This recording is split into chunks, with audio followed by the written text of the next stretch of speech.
ఒకప్పుడు ఒక చిన్న గ్రామంలో చిన్ని అనే పాప ఉండేది. చిన్నికి ప్రకృతి అంటే ఎంతో ఇష్టం.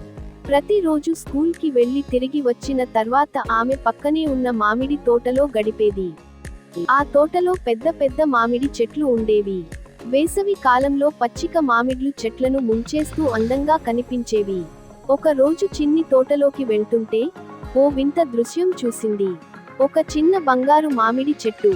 అది మిగిలిన చెట్ల కన్నా మెరిసిపోతూ కనిపించింది.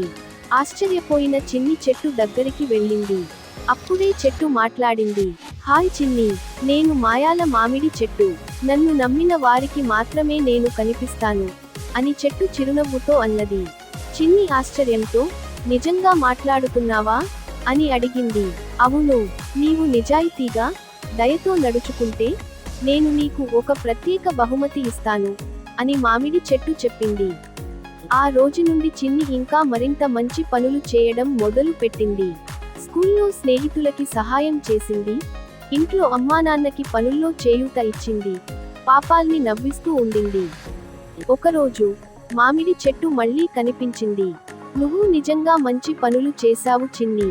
నీకు నేను మాయాల మామిడిని ఇస్తాను అని చెట్టు చెప్పింది. చెట్టు నుండి ఓ బంగారు మామిడి పడి వచ్చింది.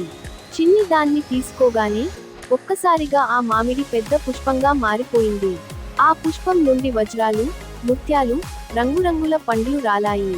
చిన్ని హర్షంతో నవ్వింది. కానీ ఆమె వాటిని తన దగ్గర పెట్టుకోలేదు. తన ఊరిదే పేదవారితో వాటిని పంచుకుంది. అందరూ ఎంతో ఆనందం పొందారు. ఆ రోజు నుండి చిన్ని ఊరిలో మాయాల చిన్నారి గా ప్రసిద్ధి చెందింది. మాయాల మామిడి చెట్టు మాత్రం ఎప్పటికీ మాయమైపోయింది.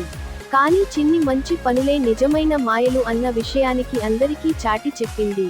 ముగింపు.